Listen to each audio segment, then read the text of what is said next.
Tamo aonde? Hein?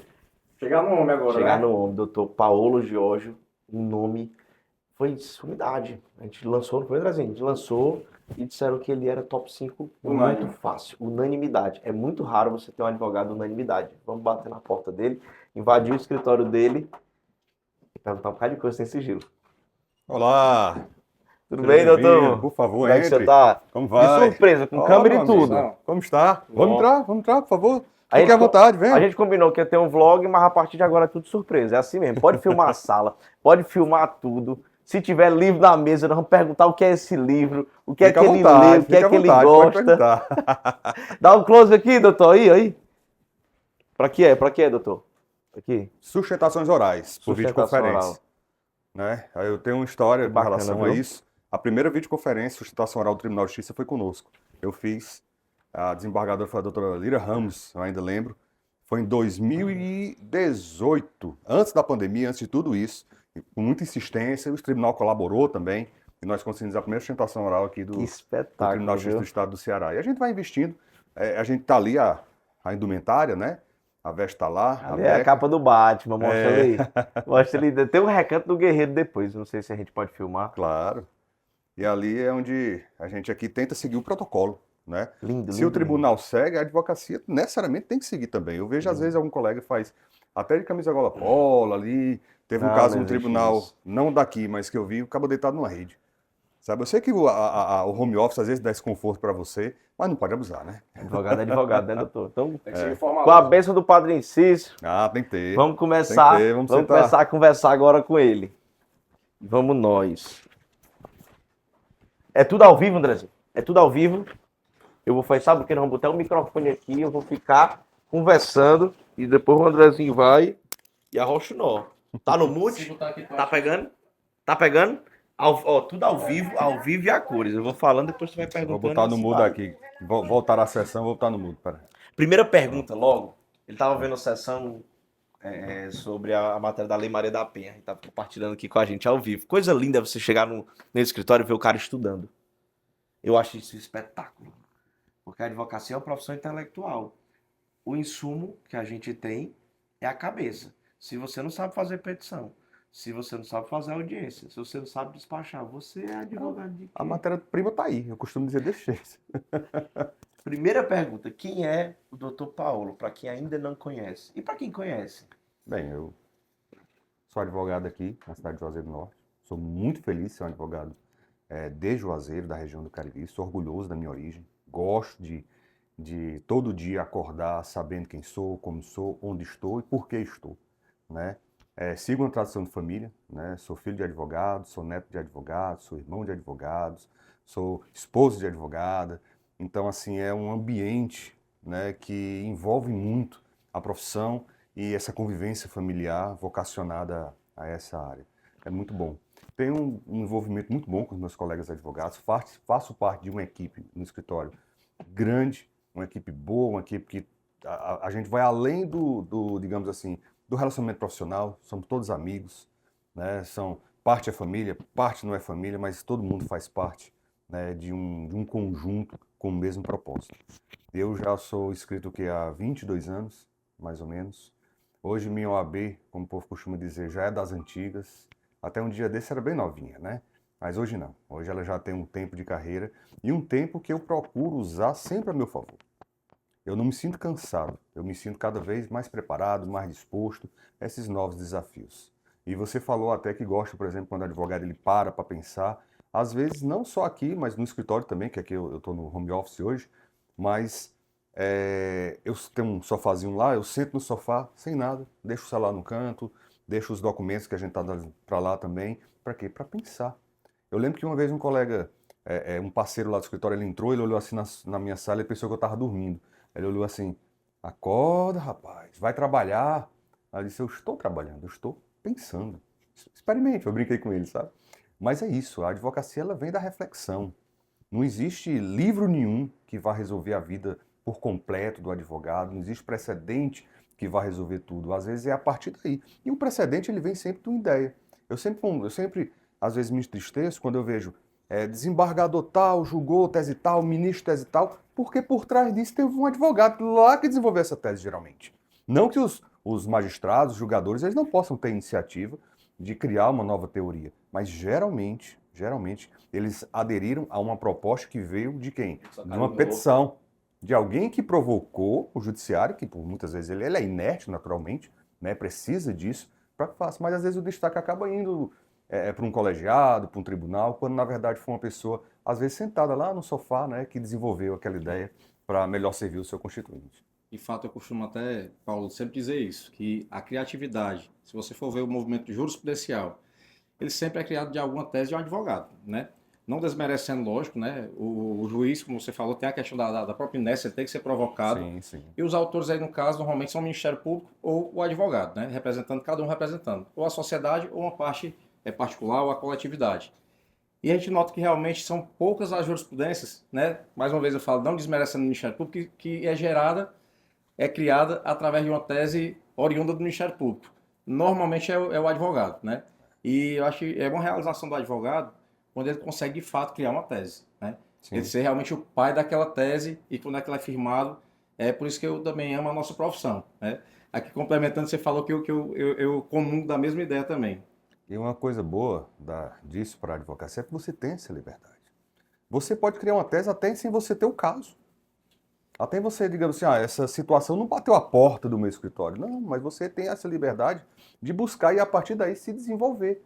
Existe, por exemplo, a publicidade ética que o advogado pode fazer a partir justamente de uma ideia.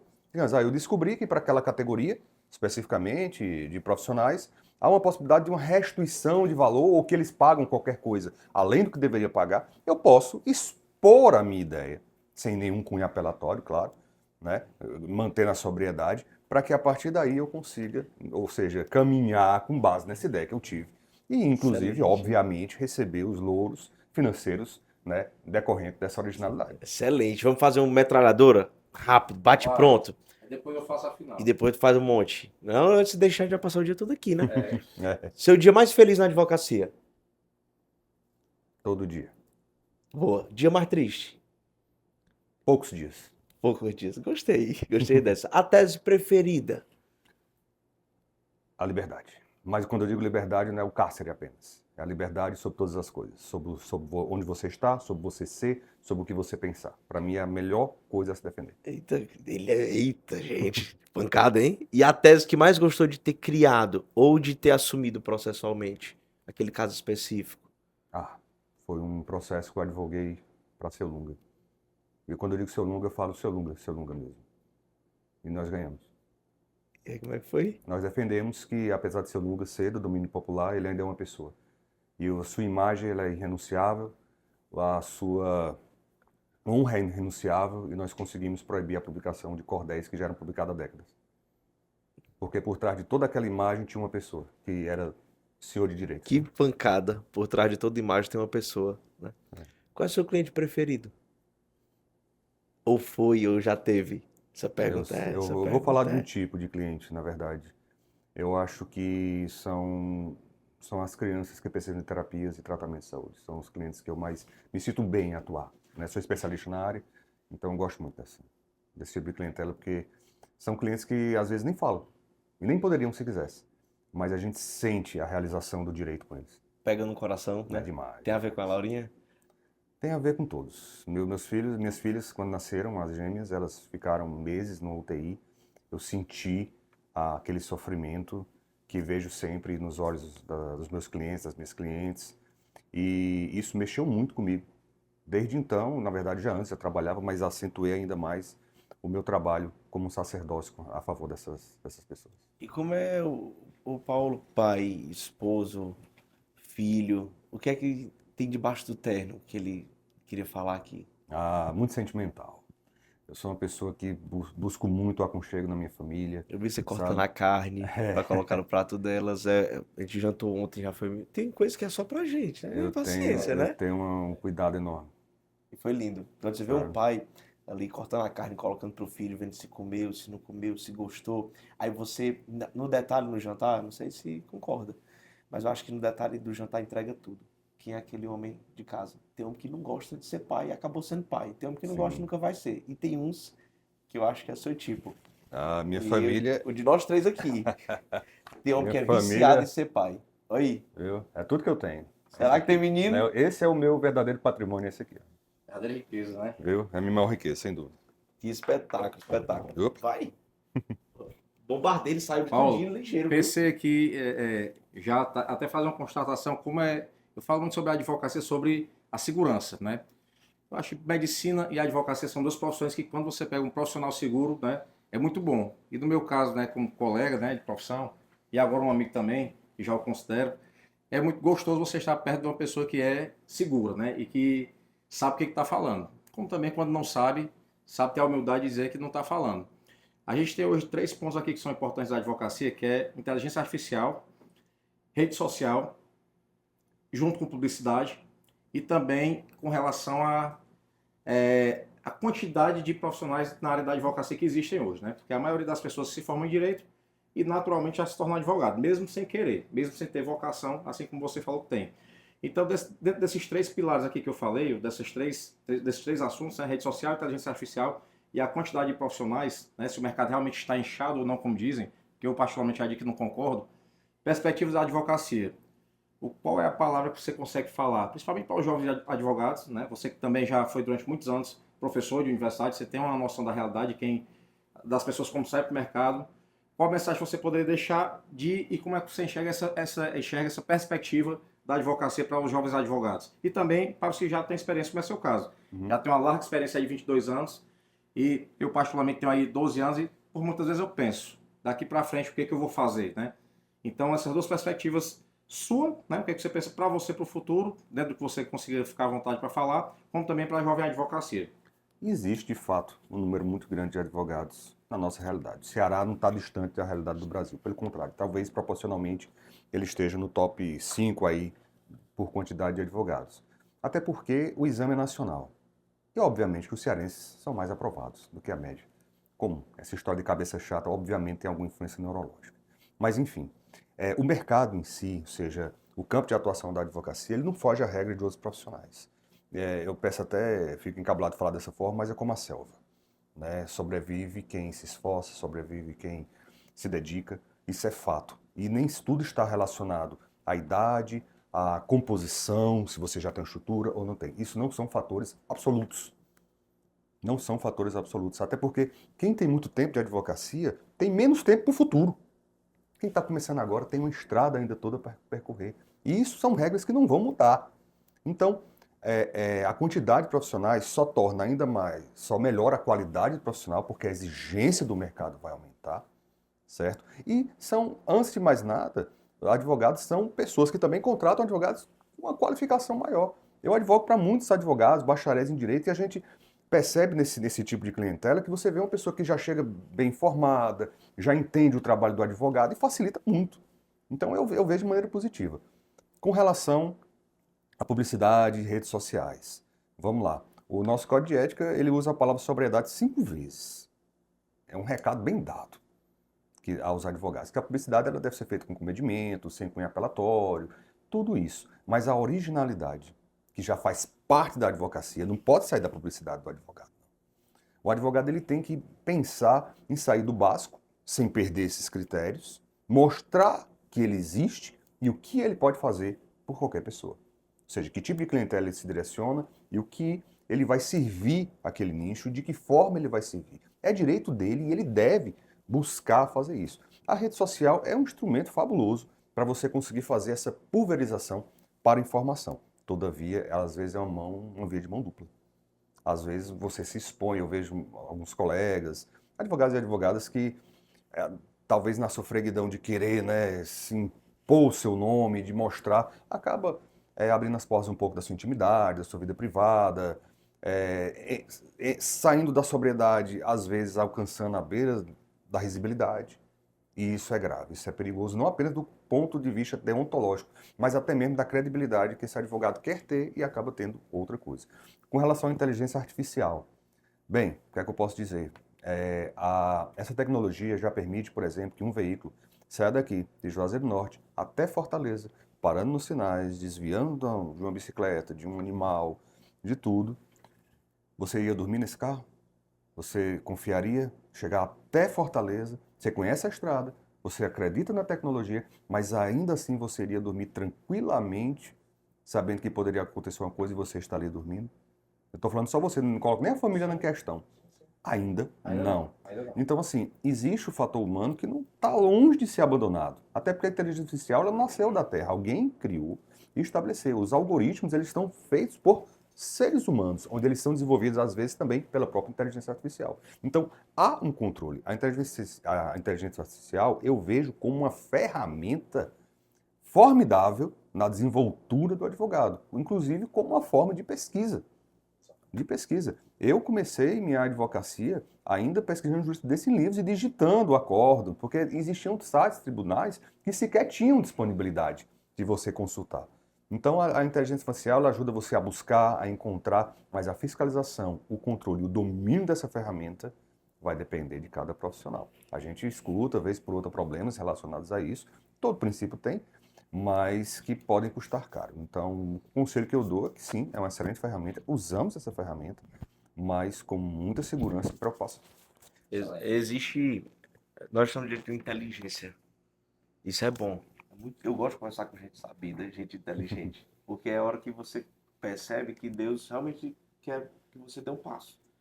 Então hoje nós tivemos o prêmio de estar aqui juntos diante de inteligência natural. E Privilégio. a gente confia mais no seu Antônio da Guanabara, simples, do que numa inteligência que teve alguns milhões. Então esse fator humano, ainda que simples, ele sempre é muito verdadeiro. E a empatia nunca será dominada pela inteligência criada. Porque para ter empatia tem que ter alma. Né? E aí é uma virtude que só nós temos. E eu queria lhe perguntar, quais são as virtudes que o advogado precisa ter para ser um advogado? Serenidade. Ele pode ser emotivo? Pode. Ele pode chorar pela causa? Pode. Mas a atuação dele tem que ser serena. Tem que ser serena. Não, ele está livrando o pai da forca. Mas se ele se sente habilitado para fazê-lo, deve necessariamente ter serenidade. Ele tem que ter profundidade, ou seja, ele tem que estudar. E ele não é estudar, não é só a bagagem que ele veio da faculdade, não. Eu costumo dizer que a faculdade vai te fazer passar no exame de ordem. Nenhum curso de direito no nosso país tem a obrigação de formar um perfil perfeito para a advocacia, não. Ele apenas te dá um papel para você se inscrever no exame de ordem, receber sua carteira e agora é com você. Então, a obstinação do advogado pelo estudo, ela é todo dia. Não vai ter um dia que eu vou dizer, não, eu já conheço, eu já sei, não. Nesse dia, você praticamente começou a sua aposentadoria, já que você não quer estudar mais. E o advogado, ele tem que entender que não é fácil. Às vezes, quando eu escuto um advogado, às vezes jovem ou não, que reclama, eu costumo fazer a seguinte pergunta: alguém disse para você que era fácil? Quem foi esse que te disse que ia ser fácil? Quem foi que te disse isso? Não, mas é porque... Não, alguém falou para você que ia ser tranquilo? Que era uma molezinha? Que se foi essa pessoa não te fez um bem. Mas não, realmente, então pronto. Ou seja, são as três principais. Você tem essas três principais. São pilares importantíssimos para a advocacia.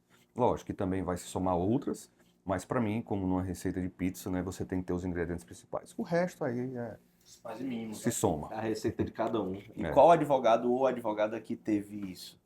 O Paulo. Um nome. Como referência? Eu sei que da família tem vai muitos, ter tem muitos, mas eu 12. vou lhe dar, acho que minha maior referência de todos na advocacia é o meu pai. Né? Papai é meu pai é meu chefe, ele é o chefe do escritório, e meu pai ainda foi professor de faculdade. Né? E não apenas porque eu amo, mas é porque eu sou testemunho da vida dele na advocacia. Né? E não apenas quando eu entrei na faculdade, não, várias coisas, né, me levaram a ter como referência aí na advocacia dentro de todas essas virtudes, sem dúvida alguma. Espetáculo. Pra arrematar, se deixar, eu passo o dia todo aqui. Vai perguntar ainda? Pau! Pra arrematar. Qual é a frase da vida do Paulo? Como é que o Paulo quer ser lembrado? Ficar registrado aqui para quando a Bia tiver Quando 70 anos ouvido. meu pai concluiu o curso de Direito, eu acho que nem tinha exame da ordem, você se inscrevia na ordem, né? Creio eu. E eu lembro que ele me contou essa história e eu tomei essa frase como uma frase para a minha vida. Ele chegou pro meu avô, vovô Luiz, pai dele, e disse, ó, Sérgio, sente aí. Ele disse uma coisa que eu nunca vou esquecer, que meu pai me contou. Se você não puder ser um advogado honesto, seja apenas honesto. Então isso aí para mim é uma frase, que me dá um horizonte, que me conduz muito na advocacia. Espetáculo. Meu amigo, muito obrigado por ter aberto a Que é intimidade isso. Obrigado aqui. por ter vindo. Você vê que isso não é um cenário montado. É a casa dele, é o coração dele, são as bebidas que ele gosta, é a devoção, é tudo. Então isso é muito importante. E um homem só leva a sua família num lugar seguro. E eu queria lhe agradecer, porque ontem você levou a sua família para jantar com a gente e hoje almoçar. Então ninguém é louco de levar a família para um lugar perigoso. A gente só leva porque a gente se sente bem. E eu lhe agradeço porque esse é o sentimento que a gente sonha em ter na advocacia por meio desse movimento. Será que os colegas levam suas famílias para os escritórios dos outros colegas, para conviver com os outros colegas? Será que nós conseguimos, com fraternidade, criar isso? Ou somos indiferentes uns aos outros? Esse é o nosso sonho. Isso é a própria Sem natureza do sem sigilo, né? Natureza da coisa. Para isso. Obrigado. Eu que agradeço. Vamos lá, Vamos lá. agora.